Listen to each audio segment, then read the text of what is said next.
은빛 갑옷을 번뜩이며 주스티니안이 용병대가 진입하자 제국의 성문이 육중한 마찰음을 내며 닫혔다. 발레리아는 곧장 군수 창고로 향했다. 거친 소리를 내는 낡은 화약통과 부식된 화살더미를 점검하는 그녀의 손길이 다급해졌다. 누각 위에서는 주스티니안이가 발리스타를 매만지며 스티름 가득한 장신구를 달랑인 채 빈 지평선을 매섭게 응시하고 있었다. 지휘소로 걸어 들어온 황제 콘스탄티누스는 두꺼운 가죽방어 지도를 넓게 펼쳤다. 아스락거리는 긴장감 속에서 성벽 계단 밑에 루카스는 손가락 사이로 오스만 문장의 은밀한 인장을 달각거리며 음험한 미소를 짓고 있었다. 발레리아는 하인들을 조용히 소집해 비밀 창고의 위치를 적어주며 낮고 단호하게 속삭였다. 그 시각 대회 의실은 아수라장이었다. 루카스가 탁자를 내리치며 황제에게 소리치자 귀족들의 거친 고함이 가득 찼다. 하지만 콘스탄티누스가 옥좌에서 일어나 한 손을 들자 황제의 서늘하고 묵직한 음성 아래 장내는 완벽한 정적에 잠겼다.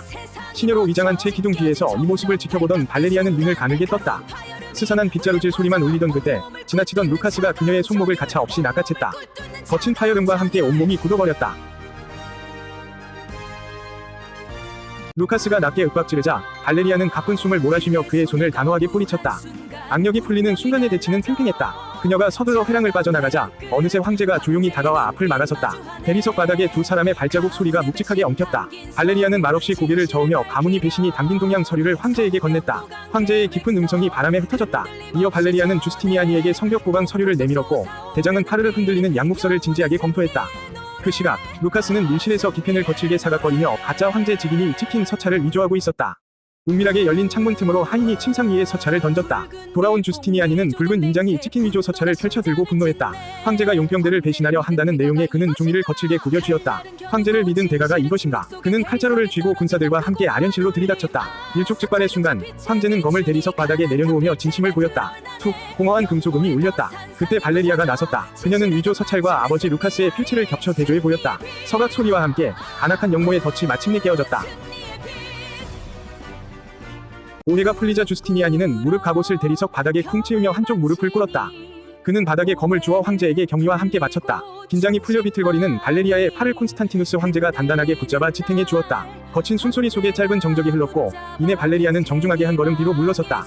그 시각 음모가 실패했음을 모르는 루카스는 방위 불을 끄고 어둠 속에서 오스만행 두 번째 밀서를 적어 내려갔다. 사각거리는 기펜 소리가 멎자 그는 매의 발목에 밀서를 묶어 창밖 밤하늘로 푸드덕 날려보냈다. 파멸의 날갯짓이 허공을 갈랐다.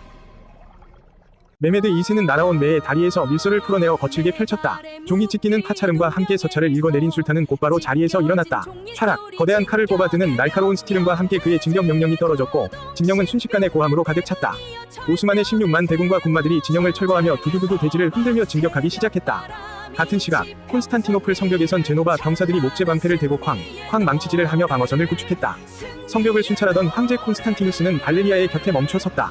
휘잉! 거친 반바람 소리만이 텅 빈 지평선을 채우고 있었다. 황제의 질문을 받은 발레리아는 참혹했던 전생을 떠올리며 가죽 장갑을 낀 주먹을 꼭 쥐었다. 뽀드득거리는 미세한 소리 뒤로 도시의 공기를 깨우는 장엄하고 슬픈 성당의 종소리가 댕 울려 퍼졌다. 백성들은 촛불을 켜고 고개를 숙였다. 발레리아는 보급고로 향해 비축해 둔 곡물 자루를 매만졌다. 사르르거리는 마찰음이 안도감을 주었다. 그 시각 루카스는 마당에서 사병들을 모아 검나를 달각거리며 은밀한 음모를 지시하고 있었다. 마지막 방어선을 구축한 지휘소 황제와 주스티니아니는 지도 위에 한 지점을 짚은 뒤 탁 소리가 나도록 단단하게 악수하며 결전을 대동했다. 발레리아는 지휘소 탁자 위에 민병대 조직 현황 서찰을 툭 내려놓았다. 고마움을 표하듯 황제가 그녀의 손을 감싸 쥐었으나 발레리아는 부드럽게 손을 빼내며 고개를 숙였다.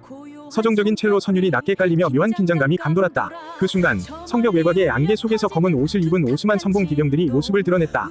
감시병이 활시위를 팽팽하게 당기며 청각적 텐션이 극에 달했다. 하지만 주스티니아니는 사격을 만류하는 수신호를 보냈고 병사들은 숨을 죽이며 활을 거두었다. 전장에 스산한 정적이 흘렀다. 성벽 난간을 잡은 발레리아의 귓가로 새벽 안개를 뚫고 원거리에 둔탁한 진동음이 들려오기 시작했다. 주사위는 던져졌다. 새벽 안개가 거치자 지평선을 가득 메운 오스만 대군의 거대한 실루엣이 마침내 모습을 드러냈다. 쿵 16만 대군이 일사불란하게 발을 구르는 땅울림이 대지를 뒤흔들었다. 흰색 군마에 올라탄 메메드 2세의 등 뒤로 수천 개의 붉은 깃발이 찢어질 듯 거칠게 펄럭였다. 예니체리 군단이 늘어서며 10m 칼집을 일제히 달각거리자 서늘한 금속성 소음이 전장을 압도했다. 압도적인 대군을 마주한 성벽 위 수비대 병사들은 침을 꿀꺽 삼키며 손을 떨었다. 일촉즉발의 공포 속에서 주스티니아니가 목재 방패를 성벽에 쿵 내리치며 호류하듯 외쳤다. 두려워 마라. 우리가 제국의 방패다. 황제 콘스탄티누스는 투구를 고쳐쓰고 날카로운 소리를 내며 검을 높이 치켜들었다. 최전방의 선 황제의 실루엣은 서늘했다. 그의 곁으로 다가간 발레리아는 적들의 완벽한 포위망을 눈에 담았다. 지평선을 가득 채운 적들의 일세에 그녀의 심장이 거칠고 빠르게 고동쳤다. 그때 메메드 2세가 손을 들자 진격하던 16만 대군이 서슬 퍼런 정적 속에 일제히 멈춰섰다. 이어 오스만 인부들이 통나무를 굴리며 거대한 우르반 대포의 포구를 정렬하기 시작했다.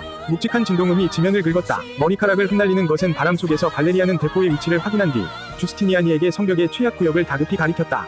루카스는 지하 밀실에서 내통 신호를 보내기 위해 기름 램프의 심지를 조절했다. 불꽃이 치직거리며 위태롭게 흔들렸다. 바다 저편에서는 오스만의 검은 돛전함 수백 척이 노를 저으며 웅장한 저음을 내뿜었고 마침내 항구 입구를 완전히 막아서며 제국을 고립시켰다.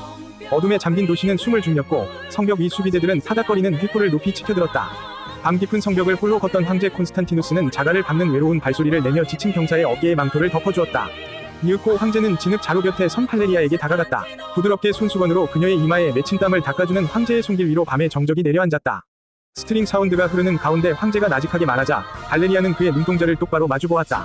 그 순간 메메드 2세가 경통을 돌려 성벽 위 두 사람을 주시하며 검을 쥐었다. 술탄의 명령과 함께 둥둥둥 대지를 뒤흔드는 거대한 곡소리가 일제히 터져나왔다. 발레리아와 황제는 손을 맞잡지 않은 채 나란히 서서 곡소리가 들리는 지평선을 보았다. 애절한 바이올린 선율이 공명했다. 이윽고 16만 대군이 일제히 횃불을 들고 거대한 포구가 성벽을 정면으로 조준했다. 군악 소리와 함께 장엄한 오케스트라가 폭발하며 전쟁의 막이 올랐다.